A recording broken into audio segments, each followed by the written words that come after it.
Madaling araw ng Sabado 12 ng Oktubre 1996 sa isang gasolinahan sa kahabaan ng National Highway sa Talisay, Negros Occidental, isang itim na Mitsubishi Galant Super Saloon ang natagpuang nakaparada. Malamig na ang makina nito at ang upuan sa driver's seat ay todo ang pagkakahiga. Ang pinto sa passenger side ay nakabukas at tila pinabayaan. Nang silipin ng manager ng gasolinahan ang loob ng sasakyan, natigilan siya sa kinatatayuan. Sa paanan ng passenger seat, naroon pa rin ang isang briefcase na may lamang 11,100,000 at sa likurang upuan, nakalatag ang isang ledger ng mga transaksyon sa asukal. Ngunit ang may-ari ng sasakyan ay wala kahit saan. Ang may-ari ng sasakyang ito ay si Jose Mari J.M. Delgado, isa sa mga kilalang hasendero at negosyante ng asukal sa Bacolod, noon ay 54 na taong gulang. Kasama niyang nawawala ang kanyang asawang si Isabel Bel Delgado, 51 taong gulang. Ayon sa testimonya ng pamilya, umalis ang mag-asawa mula sa kanilang bahay bandang alas 11 ng gabi noong Biyernes. Hindi sila nagsabi kung saan pupunta. Musika, isang salita lang ang kanilang binitawan. Babalik din kami agad. Nang rumisponde ang pulisya, ang una nilang ginawa ay ang magtanong-tanong sa paligid. Ayon sa tindero ng isang maliit na karinderya sa tabi ng gasolinahan, mga alas 4 na po ng madaling araw yon. Nakita ko yung sasakyan na nakaparada diyan, akala ko customer. Pero lumipas ang isang oras, walang lumalabas na tao. Nang subaybayan ang plaka ng sasakyan, napag-alaman na huling namataan ito papalabas ng Bacolod City bandang alas 11:30 ng gabi. Musika. Matapos noon, wala nang nakakaalam sa kanilang kinaroroonan. Si Jose Mari Delgado ay isang iginagalang na miyembro ng board ng Sugar Planters Cooperative. Halos 30 taon na siya sa negosyo ng tubo at asukal at halos lahat sa Negros ay kilala siya. Ang hasyenda na pinamamahalaan niya kasama ang kanyang kapatid ay isa sa 5 pinakamalalaking plantasyon sa buong probinsya. Musika. Ang kanyang kapatid, si Ricardo Cardo Delgado, ay ang vice-chairman ng kooperatiba. Musika. Magkatuwang na pinalago ng magkapatid ang hasyenda na minana pa nila sa kanilang ama. Ngunit may isang bagay na kakaiba. Musika. Ang panganay na anak ni Jose Mari, si Miguel Delgado, ay nagsabi sa pulisya, "Ilang araw bago mawala si Papa, malungkot po ang mukha niya, parang may malalim siyang iniisip, pero kapag tinatanong ko, musika, ayaw naman niyang sabihin." Nung araw na mawala sila, bandang alas 8 ng gabi, nagkaroon ng inuman si Jose Mari at ang kanyang kuya Ricardo sa isang restobar sa Bacolod. 2 oras silang nag-usap doon at naghiwalay ng pasado alas 10. Ayon sa may-ari ng resto bar, musika, mukhang may seryoso silang pinag-uusapan. Hindi naman malakas ang boses nila, pero musika parang mabigat ang hangin sa pagitan nila. Iyon na ang huling pagkakataon na may nakakita sa mag-asawang Delgado. Sinabi ni Ricardo na umuwi siya agad pagkatapos ng kanilang inuman. Ngunit hindi na umuwi sa kanilang bahay si Jose Mari at Isabel. Kinabukasan ng madaling araw, ang kanilang sasakyan na lamang ang natagpuan sa tabi ng highway. Ang Goals 100,000 na natagpuan sa loob ay bayad para sa isang transaksyon ng asukal. Walang bawas ni isang kusing. Ang ledger ay naroon pa rin. Walang anumang bakas na maaaring magturo sa isang kidnapping. Kung gayon, saan nagpunta ang dalawa? Agad na nagsimula ang investigasyon ng pulisya. Ngunit ang kasong ito ay tumahak sa isang direksyong hindi inaasahan ng sinuman. At pagkatapos ng 12 mahabang taon, ang katotohanan ay lumitaw mula sa lugar na hindi kailanman pinaghinalaan. Kasama ang isang pustiso, bago natin simulan ang kwento ngayong araw, sandali lang po. Ang pag-subscribe at pag-like ninyo ay malaking tulong sa pagpapatuloy ng aming mga kwento. At pakisulat na rin po sa comment section kung saang lugar ninyo ito pinakikinggan. Babatiin ko po kayo isa-isa. Oktubre 1996. Ang panahon ng anihan o milling season sa Negros ay partikular na musika, malamig. Sa gitna ng kasagsagan ng pag-ani ng tubo, isang trahedya ng pamilya ang nagsisimula. Sa sentro ng trahedyang ito ay ang magkapatid. Sabi nila, mas matimbang ang dugo kaysa tubig. Ngunit minsan, ang dugong iyon ang nagiging pinakamalamig na sandata. Ang kwentong inyong maririnig ay isang talaan ng kasakiman na nagkukubli sa likod ng pangalan ng pamilya. Ika, Namblaya, ng Oktubre 1996, alas 9 ng umaga, isang tawag ang natanggap ng Bacolod City Police Station, Homicide Division. Hindi po namin makontak ang papa ko mula pa kagabi. Nahanap na daw po yung sasakyan niya sa highway pero wala po siya. Ang tumawag ay si Miguel Delgado, noon ay 28 taong gulang. Ang nakasagot na investigador, si Detective Nilo Cruz, ay agad na nagtungo sa lokasyon. Si Detective Cruz, noon ay 42 anyos, ay isang veterano na may 15 taong serbisyo sa Bacolod. Kasama ang kanyang partner na si SPO Juan Reyes, dumating sila sa gasolinahan sa highway. Ang itim na Galant ay nandoon pa rin. Dahan-dahang inikutan ni Nilo ang sasakyan. Mga marka ng gulong, bakas ng paa, dugo anumang ebidensya ay ayaw niyang palampasin, ngunit malinis ang sementadong sahig. Binuksan niya ang pinto ng kotse at sinuri ang loob. Sa paanan ng passenger seat, binuksan niya ang briefcase at nakita ang 30 bundle ng 1,000 piso maayos na nakasalansan. Iniwan ng pera, ibig sabihin, hindi ito kidnapping for ransom, bulong ni SPO Juan Reyes. Kinuha ni Nilo ang ledger na nasa likod. Puno ito ng mga pangalan ng kliyente at mga halaga. Ang huling nakasulat, Oktubre 11, 5 p.m., koleksyon mula kay Mr. Tan, Central Market, 200,000. Malamang ito yung EA 100,000, sabi ni Nilo. Binuksan nila ang trunk ng sasakyan. Isang reserbang gulong at toolbox lang ang nandoon, walang kakaiba. Tinawag nilang muli ang manager ng gasolinahan. Sabi niyo po, mga alas 4 ng madaling araw niyo unang nakita ang sasakyan? Opo. Lumabas ako para maglinis ng banyo. Nakita ko na. Wala po ba yan diyan bago yon? Nung lumabas ako ng alas 3, wala pa po. Sigurado ako. Tumango si Nilo. Kung gayon, ipinarada ang sasakyan sa pagitan ng alas 3 at alas 4 ng madaling araw. Tinanong din nila ang tindero sa karinderya. May nakita po ba kayong bumaba sa sasakyang ito? Wala po sir. Basta nakaparada lang diyan. Akala ko naghihintay ng pasahero. May iba pa po bang sasakyan? May dumaan po ba noong mga oras na yon? Nag-isip sandali ang tindero. Madaling araw po, pihira ang sasakyan. Siguro ilang truck lang ng tubo ang dumaan. Hinalughog ni Nilo ang paligid ng gasolinahan, ang damuhan, kanal, banyo at ang likurang bahagi, ngunit walang anumang bakas ng mga nawawala. Alas 2 ng hapon, bumalik si Nilo sa presinto. Naghihintay doon si Miguel Delgado. Detective, kailangan niyo pong mahanap ang papa ko. Nanginginig ang boses ni Miguel. Dinala siya ni Nilo sa interrogation room. Noong umalis po ang papa ninyo, may sinabi po ba siya kung saan pupunta? Wala po. Sabi lang niya, babalik din agad.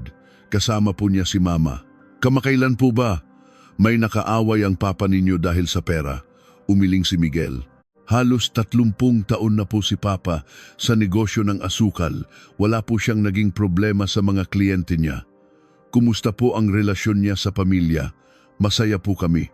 Lalo na po si Papa at si Tito. Magkasundo po sila. Nagsulat si Nilo. Ano po ang pangalan ng tito ninyo? Ricardo Delgado po. Siya po ang vice-chairman ng Sugar Planters Cooperative. Nabalitaan ko pong magkasosyo sila sa negosyo. Opo, sila po ang namamahala sa hacienda na pamana pa ni Lolo. Sandaling nag-isip si Nilo. Nagkaroon po ba sila ng hindi pagkakaunawaan tungkol sa negosyo? Tila nag-alinlangan si Miguel. Nitong mga huling araw po, medyo malungkot nga si Papa. Hindi ko lang po alam kung bakit. Ayaw niyang sabihin. Naramdaman ni Nilong wala na siyang makukuhang impormasyon, kaya pinauwi na niya si Miguel.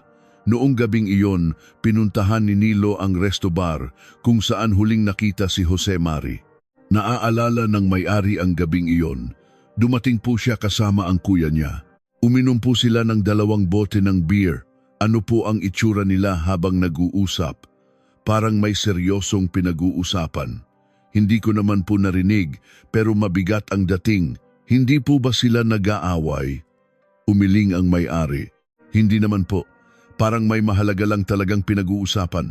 Tumango si Nilo at umalis. 2nd araw ng pagkawala, nagsimula na ang malawakang paghahanap. Ginamit ang mga K-9 unit para suyurin ang mga tubuhan at ilog sa paligid ng highway, ngunit walang natagpuan. Binisita ni Nilo ang opisina ni Jose Mari. Ito ay nasa 2nd palapag ng isang 3 palapag na gusali sa sentro ng Bacolod. Si Miguel ang nagbukas ng pinto. May nakita po ba kayong kakaiba sa opisina ni Papa? Tanong ni Nilo. Binuksan ni Miguel ang isang drawer sa lamesa. Ito po, tingnan nyo. Sa loob ng drawer may isang piraso ng papel. Isang liham na nagsisimula sa mahal na kuya. Kinuha ni Nilo ang sulat. Ganito ang nakasulat. Mahal na kuya, tungkol po sa usapan natin na pag-aayos ng parte sa hasyenda, sana po ay pag-isipan ninyong muli. Ipinamana po ito ni Papa sa ating dalawa para sabay nating palaguin. Ang sa akin lang. Doon nagtatapos ang liham. Putol ang pangungusap. Kailan po ito isinulat? Tanong ni Nilo. Hindi ko po alam. Nakita ko lang po. Yan kahapon habang nagliligpit ako. Binasa muli ni Nilo ang sulat. Pag-aayos ng parte sa hasyenda. Paulit-ulit itong tumatakbo sa kanyang isip. 4 na araw ng pagkawala, ipinatawag ni Nilo si Ricardo Delgado sa presinto. Si Ricardo, 57 taong gulang, ay dumating na nakasuot ng plansadong polo. Alam ko pong labis kayong nag-aalala sa nangyari sa kapatid ninyo, sabi ni Nilo. Tumango si Ricardo. Hindi ako makatulog sa gabi. Pakiusap, hanapin niyo siya agad. Noong gabi bago siya mawala, nag-inuman daw po kayo. Opo, totoo po yan. Saan po kayo nagkita? Sa isang resto bar sa bayan. Mga 8:00 ng gabi. Ano po ang pinag-usapan ninyo? Tila nag-isip si Ricardo. Wala naman pong espesyal. Kuwentuhan lang ng magkapatid habang umiinom. Sa loob ng 2 oras, kuwentuhan lang? Hindi po ba't parang kakaiba? Sumimangot si Ricardo. Mga pang-araw-araw na bagay lang. Tungkol sa negosyo, pamilya, mga ganoon. Nagpatuloy sa pagsusulat si Nilo. Anong oras po natapos ang inuman ninyo? Pasado 10:00 na po siguro. Pagkatapos po noon, saan kayo nagpunta? Dumaan ako sa kooperatiba bago umuwi. Nanlaki ang mata ni Nilo. Sa kooperatiba? Opo, may kukunin lang akong dokumento para sa meeting kinabukasan. Anong oras po kayo dumating sa kooperatiba? Mga 10:30 na siguro. May nakausap po ba kayo doon? Nag-atubili si Ricardo. Siguro yung security guard na naka-duty. Hindi ko na po matandaan kung sino. Nagpatuloy sa pagsusulat si Nilo. Anong oras po kayo nakauwi sa bahay ninyo? Mga 11:00 na po siguro. Maaari po bang kumpirmahin yan ng pamilya ninyo? Ang asawa ko po ang testigo. Gising pa siya nang dumating ako. Tumango si Nilo. Isa na lang pong tanong. Nag-usap po ba kayo ng kapatid ninyo tungkol sa pag-aayos ng pag-aari sa hasyenda? Biglang nagbago ang ekspresyon ni Ricardo. Ano pong ibig ninyong sabihin? May nakita po kaming sulat ng kapatid ninyo na para sa inyo tungkol po sa isyu ng pag-aayos ng pag-aari. Bumuntong hininga si Ricardo. Ah, yun ba? Maliit na bagay lang yun. Ano po bang nilalaman noon? Mayroon po kaming hasyenda na pareho naming pag-aari. Iminungkahi ko na ayusin na ang titulo para maging malinaw ang hatian dahil mahirap ng asikasuhin. Tumutol po ba ang kapatid ninyo? Hindi po. Sang-ayon din siya. May mga proseso lang na kailangang ayusin. Naramdaman ni Nilo na wala na siyang makukuha pa. Matapos paalisin si Ricardo, nagtungo si Nilo sa opisina ng Sugar Planters Cooperative.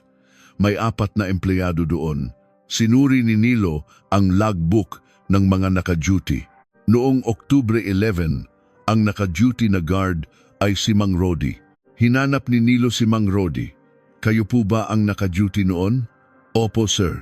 Dumaan po ba si Vice Chairman Ricardo Delgado noong gabing yon? Kumunot ang noo ni Mang Rodi. Hindi po, sir. Wala po akong nakita. Sigurado po kayo? Opo. Buong gabi po ako nasa guardhouse. Makikita ko po kung may darating. Tumiim ang tingin ni Nilo. Nakita niyo po ba ang sasakyan niya na nakaparada sa labas? Hindi rin po, sir. Wala po akong nakita. Nag-note si Nilo. May butas sa alibi ni Ricardo. 1 linggo na ang nakalipas. Binisita ni Nilo ang kapatid ni Isabel Delgado, si Aling Susan. Noon ay 54 na taong gulang. Ilang araw bago mawala ang kapatid ko, tumawag siya sa akin, sabi ni Aling Susan. Ano po ang sinabi niya? Nag-aalala daw siya. Ang bayaw daw niya, laging iginigiit ang tungkol sa lupa. Lumapit si Nilo. Maaari niyo po bang idetalye? Ang kapatid ko raw po, at ang bayaw niya ay parehong may-ari ng hasyenda. Pero laging sinasabi ng bayaw niya na ayusin na daw ang titulo at hatiin na. Ano po ang sabi ng kapatid ninyo? Sabi niya, pamana, yun ang lolo nila, bakit kailangang hatiin?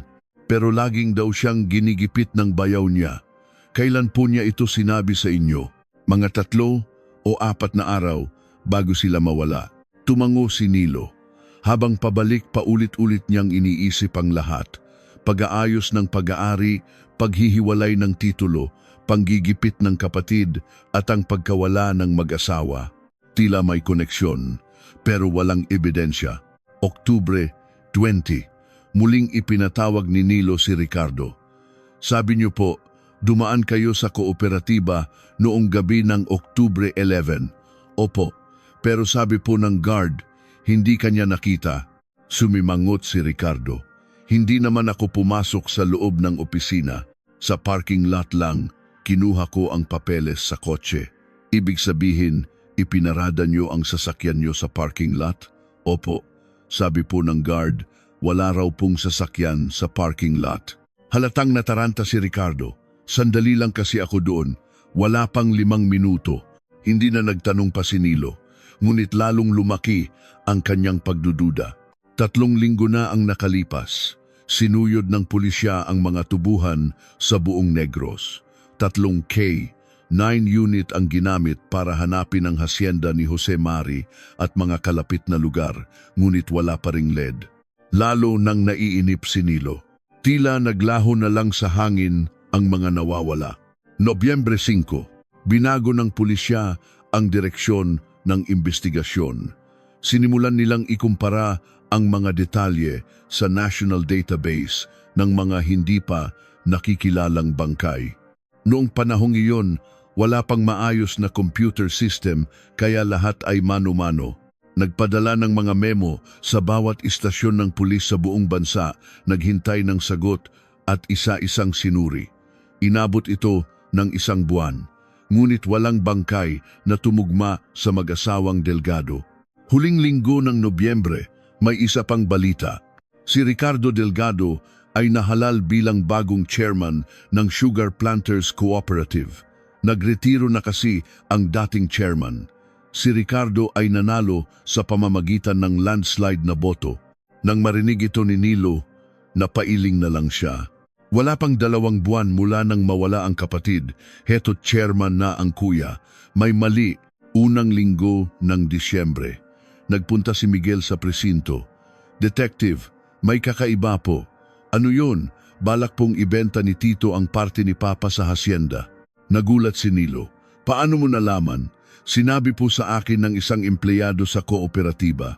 Naghahanda na raw po si Tito ng mga papeles para sa transfer of title. Paano niya maibebenta? Yun nakapangalan kay Papa mo. Galit na sabi ni Miguel. Joint ownership po kasi. Pareho po silang nakapangalan ni Tito. kaya raw po pwedeng ibenta ni Tito ang sarili niyang share. Tumango si Nilo. Legal ba yan? Opo daw, pero 2 buwan pa lang nawawala si Papa. Normal po ba yun? Sumang-ayon si Nilo. Ngunit wala silang magawa para pigilan ito sa legal na paraan. Kalagitnaan ng Disyembre, muling kinausap ni Nilo si Ricardo. Nabalitaan ko pong ibebenta nyo ang parte ninyo sa hasyenda. Kalmado ang mukha ni Ricardo. Lupa po naming 2 yon. Ang parte ko lang ang aayusin ko. Paano kung bumalik ang kapatid ninyo? 2 buwan na ang nakalipas. Sa totoo lang, mahirap nang umasa, hindi ba? Walang masabi si Nilo, walang iligal sa ginagawa nito. Ngunit sa moral na aspeto, mali. Enero 1997, ang investigasyon ay halos tumigil na. Walang lead, walang testigo, walang ebidensya, wala kahit ano. Ang mag-asawang Delgado ay tila bula na naglaho. Huling kinausap ni Nilo si Miguel. Ginawa namin ang lahat pero wala kaming mahanap na lead. Pasensya na, umiyak si Miguel. Pakiramdam ko po may alam si Tito, pero wala tayong ebidensya kaya wala tayong magawa. Patuloy pa rin kaming magmamanman. Kung may bagong impormasyon, tatawagan kita agad. Yumuko si Miguel. Detective, isa lang po ang hihilingin ko. Huwag niyo pong kalimutan ang kasong ito. Naniniwala po akong lalabas din ang katotohanan balang araw. Tumango si Nilo. Hindi ko kalilimutan. Lumipas ang 12 taon. Nagretiro na si Nilo Cruz. Si Miguel naman ay sinubukang ipagpatuloy ang naiwang negosyo ng ama. Si Ricardo Delgado ay naging isang napaka-impluensyal na chairman ng kooperatiba. Akala ng lahat nakalimutan na ang kaso. Hunyo 2008. Sa isang tubuhan sa Negros, isang backhoe ang nagsimulang maghukay. Isang luma at napabayaang bahagi ng plantasyon ang muling tatamnan. Ang may-ari ng lupang iyon ay si Ricardo Delgado. Nang sumandok ang backhoe operator, may kakaibang sumama pataas. Isang bagay na puti na nakabalot sa itim na trapal. Itinigil ng operator ang makina at bumaba para tingnan. At napasigaw siya. Mga buto ng tao, 2 kalansay. Sa wakas, iniluwan ng lupa ang katotohanan. Ang sikretong itinago sa loob ng 12 taon ay lumitaw sa mismong tubuhan ng taong pinakamalapit sa mga biktima. Sa loob ng 12 taon, walang nakakaalam. Ang kapatid na araw-araw na tumatapak dito, alam kaya niyang sa ilalim ng kanyang mga paa ay natutulog ang kanyang kapatid. Hindi, sigurado siyang alam niya. Araw-araw, habang nagtatanim siya ng tubo, alam niyang ang mga ugat nito ay aabot sa mga buto ng sarili niyang kapatid. Sa susunod na bahagi, ang mga ebidensyang iniluwa ng lupa ang isa-isang magbubunyag sa katotohanan. Anong palusot kaya ang gagawin ng kapatid? Martes, 17 ng Hunyo, 2008, alas 10 ng umaga. Sa isang tubuhan sa labas ng Bacolod City, isang backhoe ang naghuhukay. Ang operator, si Mang Kiko, 55 taong gulang, ay ginagawa lang ang kanyang karaniwang trabaho. Ang bahaging ito ng hasyenda ay 12 taon nang napabayaan. Kamakailan lang ay nagpasya ang may-ari, si Ricardo Delgado, na muli itong tamnan. Sumandok ng lupa si Mang Kiko, mga 1 metro at kalahati ang lalim, ngunit may kakaibang sumabit sa bucket ng backhoe, isang itim na trapal, makapal at maraming patong. Itinigil ni Mang Kiko ang makina at bumaba. Nang lumapit siya, may nakita siyang parang puting pulbos sa loob. Ano to? Dahan-dahan niyang inangat ang isang sulok ng trapal. Noon din, namutla ang kanyang mukha. Ang puting pulbos ay apog, quicklime. At sa ilalim nito, may mga buto ng tao. Napasigaw si Mang Kiko at napaatras. Kinuha niya ang kanyang nanginginig na cellphone at tumawag sa pulis. Alas 11 ng umaga, dumating ang Scene of the Crime Operatives, SOCO, ng Bacolod. Kinordonan nila ang lugar at sinimulan ang masusing paghuhukay. Dahan-dahan nilang inalis ang trapal. at 2 kalansay ang lumitaw. Isang lalaki at isang babae base sa itsura. Ang buong kalansay ay nababalutan ng apog, bagamat 12 taon na ang nakalipas dahil sa apog na natiling buo ang mga buto. Ang pinuno ng Soko, si Captain Ragos, ay sinuring mabuti ang paligid. Sa tabi ng mga kalansay, may isang maliit na bagay siyang nakita, isang pustiso, isang set ng pustiso para sa itaas ng ngipin. Maingat itong kinuha ni Ragos at inilagay sa isang evidence bag. Maaaring ito ang maging susi para makilala sila, sabi niya sa kanyang kasama. 2:00 ng hapon, isang Special Investigation Task Group ang binuo sa ilalim ng Bacolod City Police Director. Ang namuno ay si Police Captain Reynaldo Palma. Agad niyang hinalungkat ang mga lumang kaso ng mga nawawala. Nang buksan niya ang file ng mag-asawang Jose Mari at Isabel Delgado mula 1996, nakita niya ang pangalan ng investigador, Nilo Cruz. Agad na tinawagan ni Palma si Nilo. Si Nilo ay isa ng retiradong pulis, 64 na taong gulang. Sir Nilo, natatandaan niyo po ba ang 1996 Delgado Missing Persons case? Mula sa kabilang linya, narinig ang boses ni Nilo. Paano ko makakalimutan yan habang buhay na yang dala-dala ng konsensya ko? May natagpuan po kaming mga kalansay sa isang tubuhan sa labas ng Bacolod. Sandaling natahimik si Nilo. Kaninong tubuhan? Pag-aari po ni Ricardo Delgado. Isang malalim na buntong hininga ang narinig mula sa kabilang linya. Sinasabi ko na nga ba? Hunyo 19, ipinadala sa National Bureau of Investigation, NBI, ang pustiso para suriin. Kasabay nito, hinanap nila ang dental records ni Jose Mari Delgado. Sa kabutihang palad, sa isang dental clinic sa Bacolod, mayroon pa silang record mula 1995. Noong taong iyon, nagpagawa ng bagong pustiso si Jose Mari. Nakadetalye sa record ang mga katangian nito. Isang gintong korona sa kaliwang bagang, isang maliit na gasgas sa kanang canine. Eksaktong tugma sa natagpuang pustiso. Hunyo 20, dumating ang unang resulta mula sa NBI. Ang natagpuang pustiso ay kumpirmadong pag-aari ni Jose Mari Delgado. Agad na tinawagan ni Palma si Miguel Delgado. Si Miguel ay 40 anyos na. 12 taon siyang naghintay. Kumpirmado na pong sa papa ninyo ang isang kalansay. Sa sinabi ni Palma, natulala si Miguel. Si mama po, ang ikalawang kalansay po ay may pelvic bone ng isang babae. Kasalukuyan po naming isinasagawa ang DNA test. Nanginginig ang boses ni Miguel. Si Tito. Siya po ba ang may gawa nito? Iniimbestigahan pa po namin. Malapit na po nating malaman ang katotohanan. Hunyo 21, lumabas ang resulta ng mitochondrial DNA analysis sa ikalawang kalansay. Nang ikumpara ito sa DNA na kinuha mula kay Miguel, 99% ang match sa panig ng ina. Kumpirmadong si Isabel Delgado nga. Ang mag-asawang 12 taong nakalibing sa ilalim ng lupa. Ngayon, nakilala na sila. Ang natitira na lang ay ang hanapin ng salarin. Hunyo 24, alas 6 ng umaga. Pinalibutan ng Special Investigation Task Group ang bahay ni Ricardo Delgado. Dala ang warrant, kumatok sila sa pinto. Bumukas ang pinto at lumabas si Ricardo. Malapit nang maging 70 anyos, pero malakas pa rin tingnan. Mr. Ricardo Delgado, inaaresto ka namin sa salang pagpatay, sabi ni Palma habang ipinapakita ang warrant. Sumimangot si Ricardo. Anong pinagsasasabi niyo? Wala akong.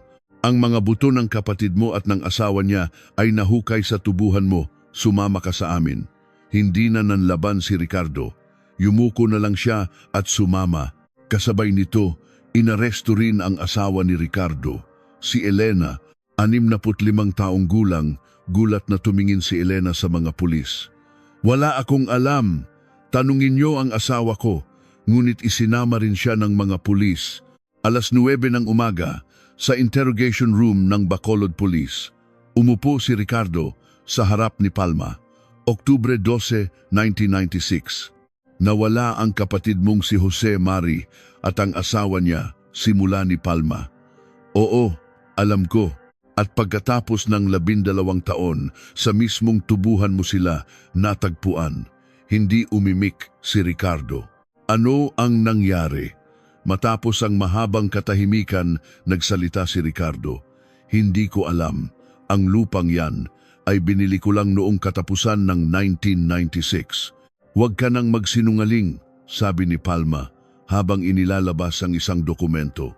Ayon sa Registry of Deeds, binili mo ang lupang yan noong Oktubre 11, 1996. Namutla si Ricardo. Isang araw bago sila mawala. Magpaliwanag ka. Kinagat ni Ricardo ang kanyang labi. Siguro, nagkamali lang ako ng alaala. Nagkamali ng alaala? Binili mo ang lupa isang araw bago mawala ang kapatid mo? Yumuko si Ricardo. Wala po talaga akong alam. Baka naman noong binili ko ang lupa, may nakalibing na doon. Ngumisi si Palma. So, ikaw pa ang biktima dito? Wala. Wala akong ginawa. Sa kabilang kwarto, si Elena naman ang iniimbestigahan. Isang babaeng pulis, si SPO3 Santos, ang nagtatanong. Alam niyo po bang pinatay ng asawa ninyo ang kanyang kapatid? Umiling si Elena. Hindi po. Wala po akong alam. Pero sa hasyenda ninyo sila natagpuan. Gawa yun ng asawa ko. Wala akong kinalaman diyan. Nag-note si Santos. Noong gabi ng Oktubre 11, 1996, nasaan po kayo? Nag-atubili si Elena bago sumagot. Nasa bahay po. Ang asawa niyo po, umalis po siya. Sabi niya, makikipagkita sa kapatid niya. Anong oras po siya bumalik? Nanginginig ang boses ni Elena. Madaling araw na po, mga 2:00 na. 2:00? Bakit po ginabi ng ganoon? Hindi sumagot si Elena. Pinilit siya ni Santos. Alam niyo po kung anong nangyari noong gabing yon, hindi ba? Umiling si Elena. Hindi ko po alam. Tanungin niyo ang asawa ko. Hunyo 25. Nang pagkumparahin ng dalawang testimonya, isang malaking kontradiksyon ang lumabas. Sinabi ni Ricardo na umuwi siya ng 11:00 ng gabi. Ngunit sinabi ni Elena na 2:00 ng madaling araw umuwi ang asawa niya. 3 oras na nawawala. Ano ang nangyari sa mga oras na iyon? Nagpasya si Palma na magsagawa ng confrontation. 3:00 ng hapon, magkaharap na nakaupo sa interrogation room sina Ricardo at Elena. Sabi mo, 11:00 ka umuwi, sabi ni Palma kay Ricardo. Pero sabi ng asawa mo, 2:00 ka na dumating. Sino ang nagsasabi ng totoo? Tiningnan ni Ricardo nang masama ang kanyang asawa. Nagkakamali ka ng alaala. Sumigaw si Elena. Hindi, sigurado akong 2:00 yon. Tiningnan ko ang orasan. Sinungaling. Ikaw ang sinungaling. Nagkasigawan ng dalawa. Pinaghiwalay sila ni Palma. Ngayon, unti-unti nang lumilinaw ang lahat. Hunyo 26. Muling inimbestigahan si Ricardo. Tinawagan ni Palma ang retiradong si Nilo Cruz. Gusto ko pong makita ang mga lumang file ng investigasyon ninyo. Sa mga file na dala ni Nilo, detalyado ang lahat. May butas sa alibi ni Ricardo noon pa man, sabi ni Nilo. Sabi ng guard sa kooperatiba, hindi niya nakita si Ricardo noong gabing yon. Tumango si Palma at may testimonya rin na may alitan sila tungkol sa negosyo. Tama, may usapan tungkol sa paghihiwalay ng titulo ng lupa. Isinara ni Palma ang folder. Ngayon, napatunayan na nating ang lupang yon ang crime scene. Bumuntong hininga si Nilo. Sana, nahanap natin ang ebidensya, 12 taon na ang nakalipas. Pero wala kaming paraan noon. Ngayon, meron na. Hunyo 27. Ipinadala ang sample ng lupa mula sa pinaglibingan sa isang forensic laboratory para sa soil analysis. Sa pamamagitan ng pagsuri sa chemical reaction ng apog at acidity ng lupa, matutukoy ang tinatayang panahon ng paglilibing. Makalipas ang 2 araw, lumabas ang resulta. Ang tinatayang panahon ng paglilibing ay kalagitnaan ng Oktubre 1996. Agad na muling ipinatawag ni Palma si Ricardo. Lumabas na ang resulta ng soil analysis. Kinakabahan ang mukha ni Ricardo. Ang mga buto ay inilibing noong kalagitnaan ng Oktubre 1996, sabi ni Palma habang inilalabas ang dokumento. Binili mo ang lupa noong Oktubre 11 at nawala ang kapatid mo noong Oktubre 11-12, hindi makapagsalita si Ricardo. Ang sinabi mong baka may nakalibing na doon bago mo bilhin ay kasinungalingan. Nawala ang kulay sa mukha ni Ricardo. Ako. Sabihin mo ang totoo. Anong nangyari noong gabing yon? Matagal na natahimik si Ricardo at dahan-dahan siyang nagsalita. Bunga lang yon ng matinding galit. Lumapit si Palma. Idetalye mo. Gusto ng kapatid ko na kunin lahat. Sabi niya, pamana, yun ng lolo namin. Bakit daw ako lang ang gustong makinabang, kaya nagalit ako. Buong buhay kong pinalago ang negosyong yon. Nagkasagutan kami. Huminto si Ricardo. Tapos, kinuha ko yung pala. Hindi na naipagpatuloy ni Ricardo ang sasabihin. Ngunit hanggang doon lang ang kanyang pag-amin. Kinabukasan, binago rin ni Elena ang kanyang testimonya. Tinawagan ng asawa ko ang kapatid niya noong gabing yon, nanginginig na sabi ni Elena. Sabi niya, tingnan daw nila yung tubuhan. Tinanong ng kapatid niya kung bakit sa gabi pa, pero sabi ng asawa ko, may mahalaga daw silang pag-uusapan. Kaya, pumunta ang mag-asawa sa tubuhan, umiyak si Elena. Planado yun ng asawa ko. Huli ko nang nalaman. Kailan mo nalaman? Noong gabing yon. Pag-uwi niya ng madaling araw, puno ng putik ang damit niya. Tapos, tinanong ko kung anong ginawa niya. Tapos sinabi niya, hindi na naipagpatuloy ni Elena. Hunyo 30. Magkasalungat ang testimonya ng dalawa. Iginiit ni Ricardo na hindi niya sinasadya ang krimen. Iginiit naman ni Elena na planado ito ng kanyang asawa. Sino ang nagsasabi ng totoo? Nag-utos si Palma ng muling pagsisiyasat sa crime scene. Sa masusing pagsusuri sa lugar kung saan nahukay ang mga kalansay, may bago silang natagpuan. Sa ilalim mismo ng apog, isang relo ang nakita. Kinakalawang na ang metal strap, ngunit malinaw pa ang ukit sa likod. Ang mga letrang R, D. Agad na tinanong ni Palma si Ricardo, ano ang inisyal ng pangalan mo? Hindi sumagot si Ricardo. Ricardo Delgado, R.D. tama ba? Namutla si Ricardo.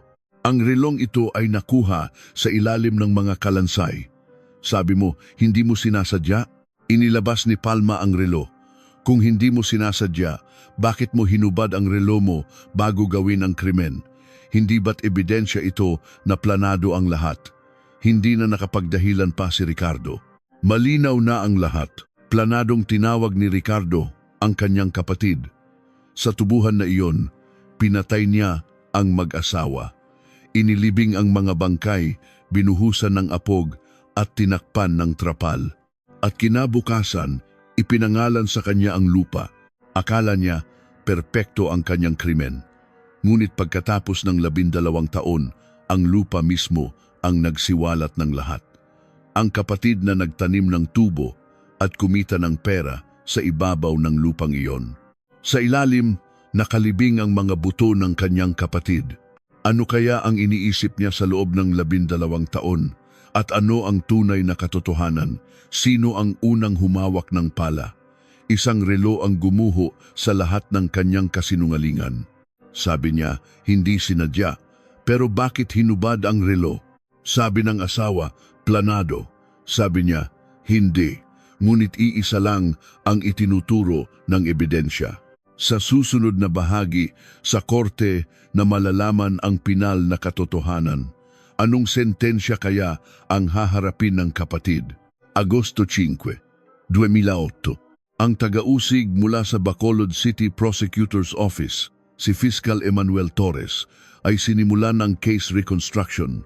Kailangang malaman kung ano talaga ang eksaktong nangyari noong gabing iyon, 12 taon na ang nakalipas. Patuloy na magkasalungat ang testimonya ni na Ricardo at Elena, ngunit iisa lang ang itinuturo ng ebidensya. Nag-utos si Fiscal Torres ng crime scene reenactment.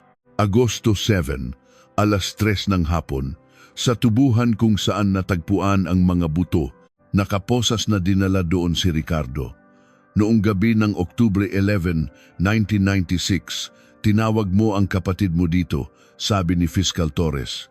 Nakayuko lang si Ricardo. Anong oras yon? Pagkatapos ng mahabang katahimikan, nagsalita si Ricardo. Mga alas 10 na po ng gabi. Pagkatapos mismo ng inuman ninyo. Opo. Bakit mo siya tinawag dito? Hindi sumagot si Ricardo. Pinilit siya ni Torres. Sinabi mong tingnan ninyo ang hasyenda na pag-aari ninyong dalawa. Palusot mo lang yon. Tama. Tumango si Ricardo. Nang dumating ang kapatid mo at ang asawa niya, anong ginagawa mo dito? Naghihintay po ako, mag-isa. Nag-atubili si Ricardo, kasama ko po ang asawa ko. Nag-note si Torres, kaya pagdating ng kapatid mo, agad mo siyang pinatay? Hindi po, nag-usap muna kami. Anong pinag-usapan ninyo? Nanginginig ang boses ni Ricardo. Tungkol po sa pag-aayos ng titulo, tumanggi siya.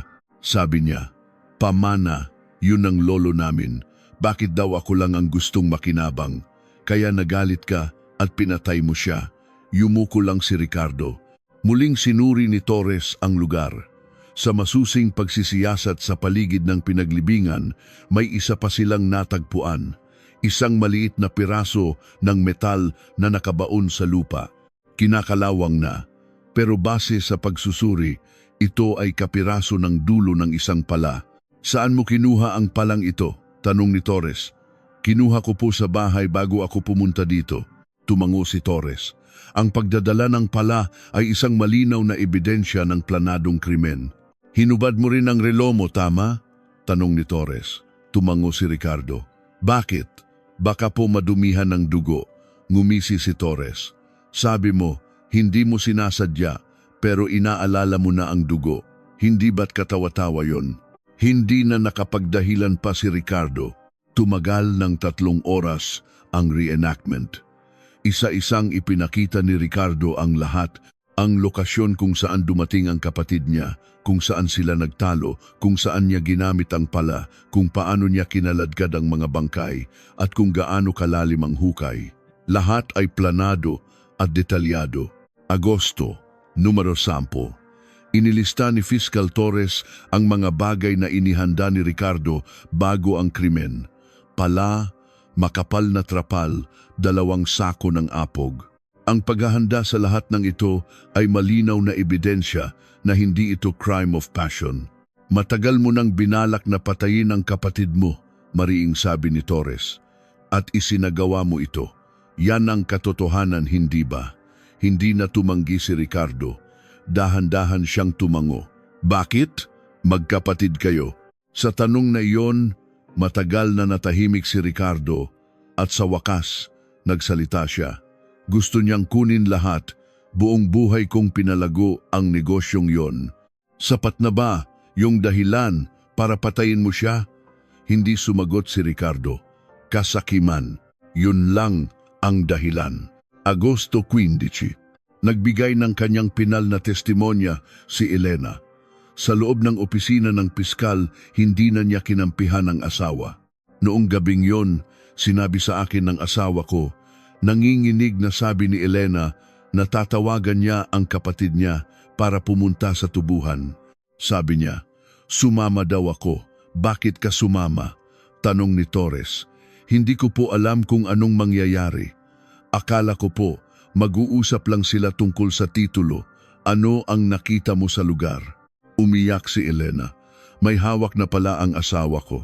Pagdating ng kapatid niya, nagkasigawan sila. Tapos, pinalo niya ng pala. Humagulgol si Elena. Pinigilan ko po siya, pero hindi siya tumigil. Anong ginawa mo?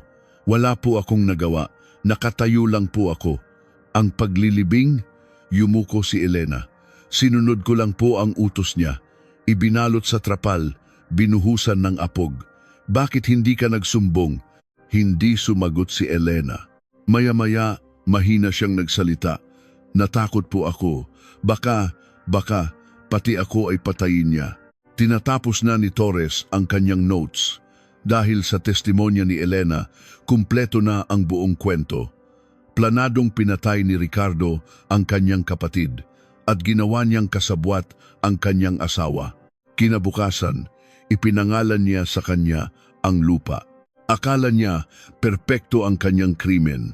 Oktubre 15, 2008. Nagsimula ang unang paglilitis sa Bacolod City Regional Trial Court. Sa loob ng courtroom, nakaupo si Miguel at ang kanyang pamilya. Sa panig ng mga akusado, magkatabing nakatayo sina Ricardo at Elena. Akusadong Ricardo Delgado, akusadong Elena Delgado.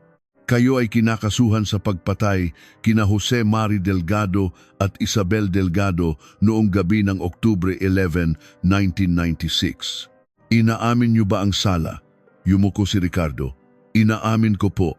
Nanginginig na sumagot si Elena. Inaamin ko po ang ilang bahagi.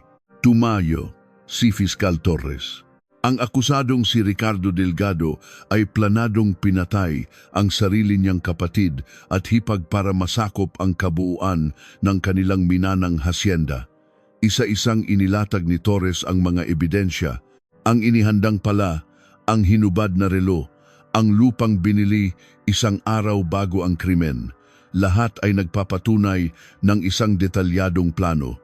Sa loob ng 12 taon, ang akusado ay nagtanim ng tubo at kumita ng pera sa ibabaw ng libingan ng kanyang mga biktima. Umalingaw-ngaw ang boses ni Torres sa korte. Hindi ito simpleng pagpatay. Ito ay isang krimen laban sa sangkatauhan, ang pagpatay sa sariling kapatid para sa pera. Tumayo si Miguel mula sa kanyang upuan. Judge, sinubukan siyang pigilan, ngunit sumigaw si Miguel. Tito, mas mahalaga pa ba ang lupa kaysa sa kapatid mo? Nanginginig ang boses ni Miguel. Buong buhay kang pinagkatiwalaan ni Papa. Lagi niyang sinasabi, si Kuya, si Kuya. Hindi makatingin si Ricardo. Paano mo nagawang patayin ang ganoong klaseng tao? Natahimik ang buong korte. Nagdeklara ang hukom ng maikling recess. Disyembre 5, 2008, huling paglilitis. Nagbigay ng kanyang closing argument ang abogado ni Ricardo. Lubos na nagsisisi ang aking kliyente. 12 taon siyang ginugulo ng kanyang konsensya. Ngunit matigas ang piskal. Kung nagsisisi siya, dapat sumuko siya. Sa loob ng 12 taon, yumaman siya sa ibabaw ng mga buto ng kanyang kapatid. Binigyan ng hukom si Ricardo ng pagkakataong magsalita. Dahan-dahan siyang tumayo. Nagawa ko po ang isang kasalanang walang kapatawaran. Nanginginig ang kanyang boses. Nang maisip kong kukunin lahat ng kapatid ko, bigla na lang akong nagdilim. Sinungaling! Sabat ng piskal. Inihanda mo ang pala, hinubad mo ang relo, binili mo ang lupa isang araw bago. Bigla ang galit bayan, hindi na nakapagsalita pa si Ricardo. Inanunsyo ng hukom ang petsa ng hatol. Pebrero 10, 2009. Pebrero 10, 2009. Alas 10 ng umaga, puno ang courtroom. Maraming taga-media ang dumalo. Ang kaso ng magkapatid na nahayag pagkatapos ng 12 taon ay naging national news. Sinimulang basahin ng hukom ang hatol. Ang akusadong si Ricardo Delgado sa isang tubuhan sa Negros Occidental ay pinatay ang kanyang kapatid na si Jose Mari Delgado at ang asawa nitong si Isabel Delgado gamit ang isang matigas na bagay. Tahimik ang lahat. Ito ay isang planadong krimen na nag-ugat sa kasakiman para masakop ang minanang ari-arian, isang karumal-dumal na krimen laban sa sariling kadugo. Nagpatuloy ang hukom. Matapos ang krimen, itinago ng akusado ang mga bangkay at sa ibabaw nito ay nagtanim ng tubo at kumita sa loob ng 12 taon.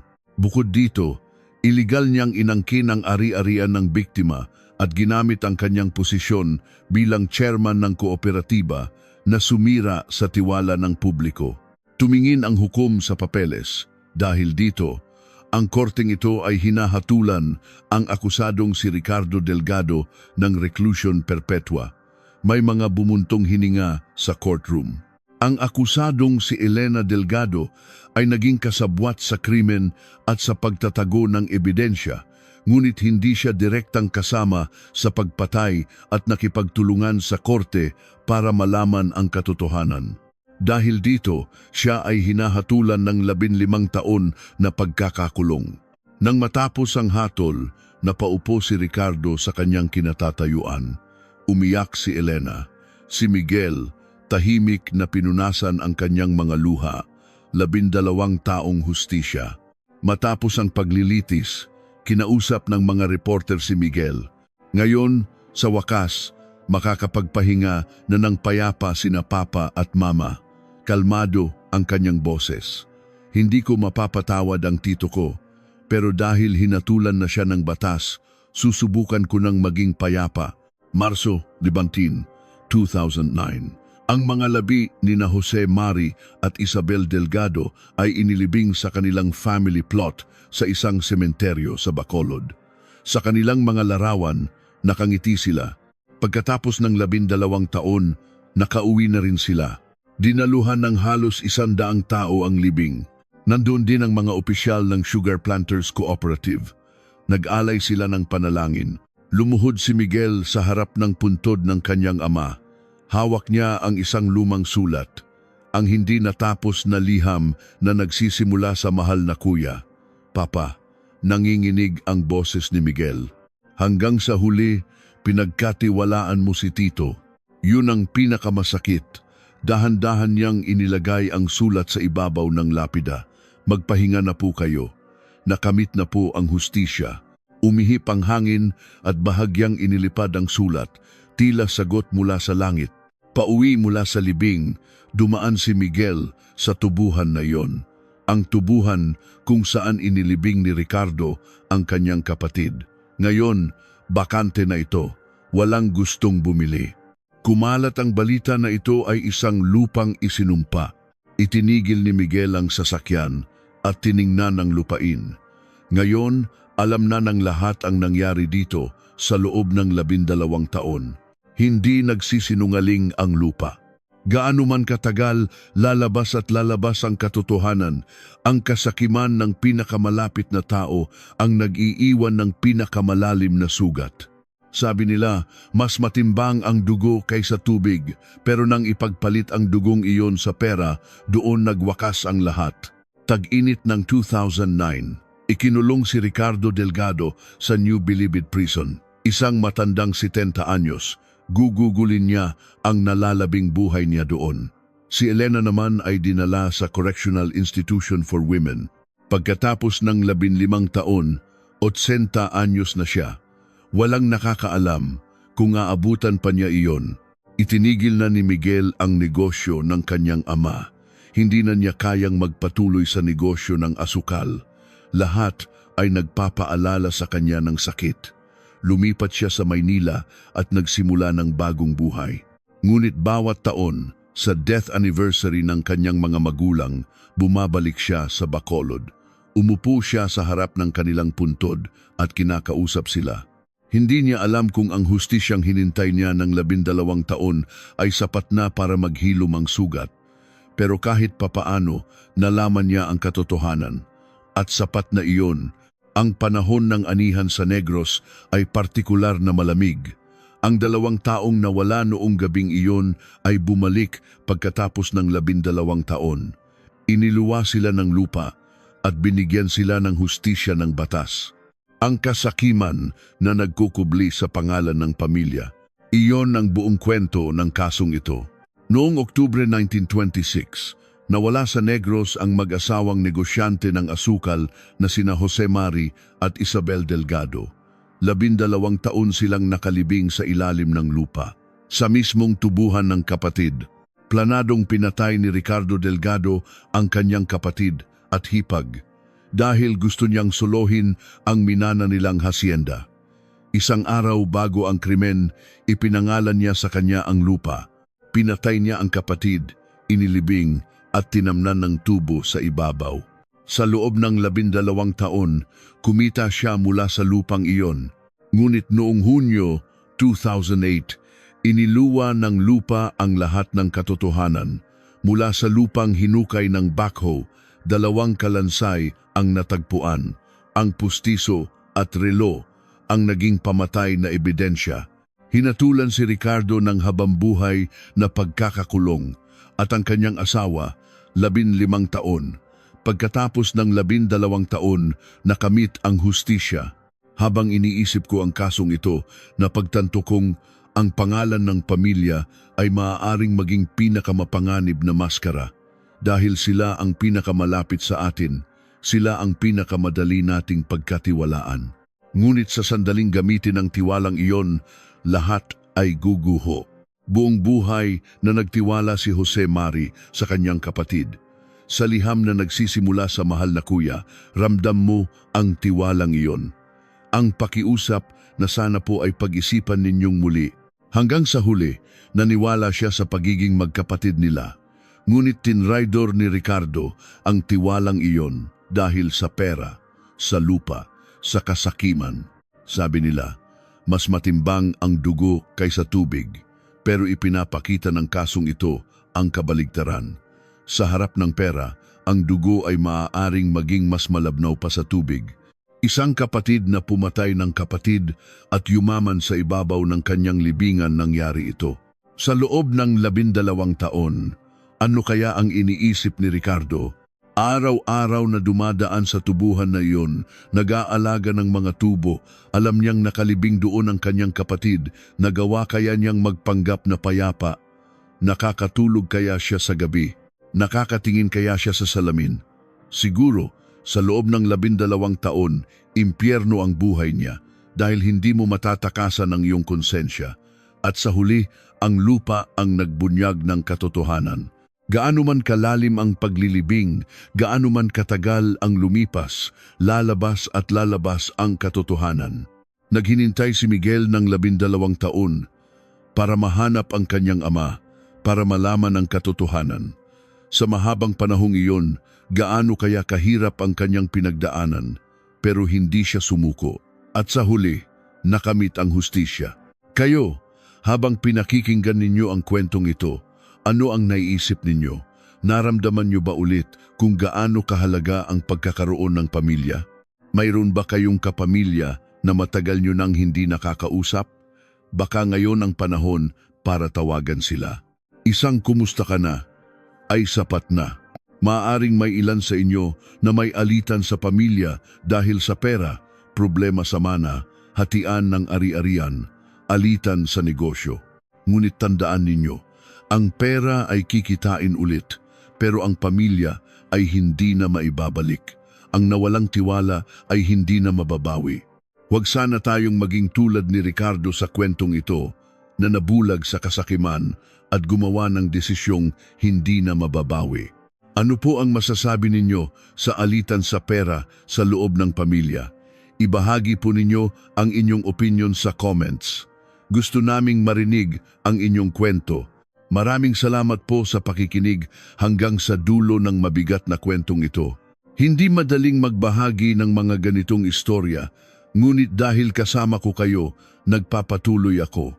Ang inyong pag-subscribe at pag-like ay malaking tulong sa pagbubunyag ng mas marami pang katotohanan. Kung hindi pa po kayo nakasubscribe, pindutin na po ang subscribe button.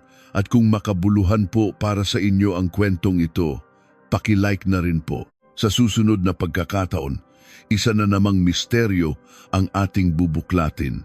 Mga kasong lumipas na sa panahon pero hindi dapat makalimutan at ang mga katotohanang nakatago sa likod nito. Isa-isa ko pong ibabahagi sa inyo. Mag-ingat po kayong lahat. At mamayang gabi, sabihin ninyo sa inyong pamilya na mahal ninyo sila, walang permanente sa mundo. Habang kasama pa natin ang mga mahal natin sa buhay, iparamdam natin ang kanilang kahalagahan. Hanggang sa muli.